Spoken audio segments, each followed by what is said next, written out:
Hey guys, it's your best fight friends. I'm Kelsey. That's Rachel. And we're going to talk about Ryan Garcia. It is fight week for Mr. Garcia. It's the first big fight in boxing for the new year. For the new year already.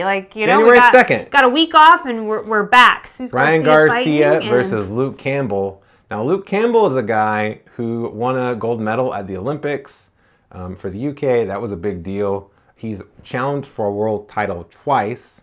I think his most recent one, it was either against Vasyl Lomachenko, which I saw that fight, or it was against Jorge Linares. So he's a guy who, Ryan Garcia is 22 years old. He's never fought a guy like this, a guy with these kind of credentials, gold medal, world title challenge. I had actually picked Campbell to beat Lomachenko. I was incorrect. But he's got those qualities. He lost a lot of rounds in that fight, but it wasn't like he was getting blown out. He went the distance, I thought. So he's a really good fighter. Now, Garcia's a guy, though, that I didn't know, really. I mean, I knew how many followers he had on Instagram. I knew what I saw with my eyes. But in the business of boxing, there are people like Chris Mannix from DAZN and Sports Illustrated who believe that Ryan Garcia can be the biggest thing that happens in boxing this century, which is a pretty big deal. And after, thinking about it and studying Ryan Garcia more and learning more about him, because I talked to him for Bleacher Report, I think he's right. I think they're right. I think those people are right.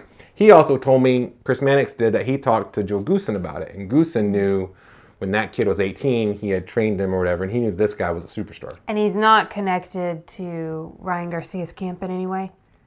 Goosen?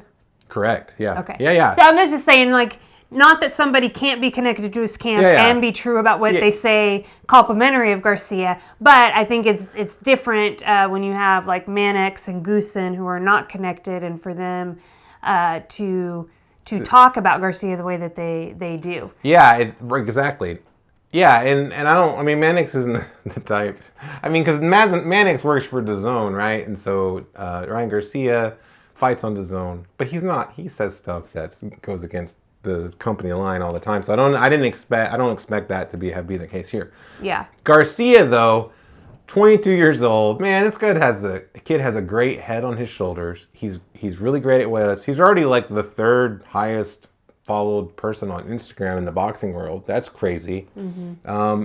And he's a guy who wants to fight the best fighters in and around lightweight, which is where he's at. Mm-hmm. That includes Gervonta Davis, Teofimo Lopez, Devin Haney. He wants to make all those fights happen.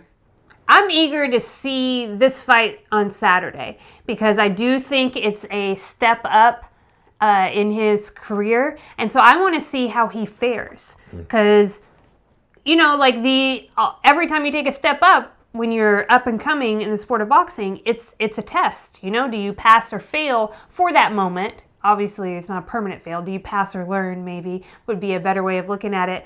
But That's so Conor McGregor's coach of you, win or learn. I think that's the thing he says. Yeah.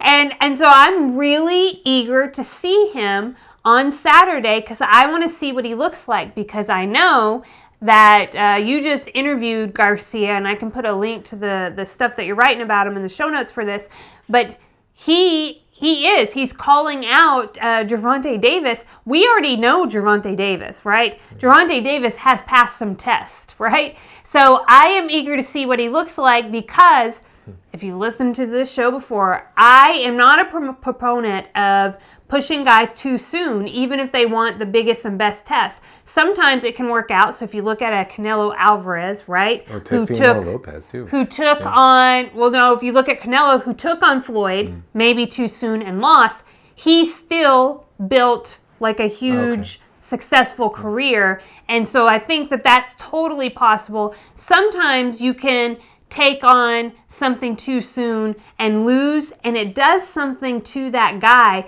and maybe things don't happen as they should. Now, some people argue, you can't go too slow. Wilder often got criticized for moving too slow or being moved too slow. I thought his team was real smart for how the way that they moved him. And so you have to do mostly, the most important thing, do what's right for your fighter. I'm excited to see what the future holds for him and how it unfolds. Me too.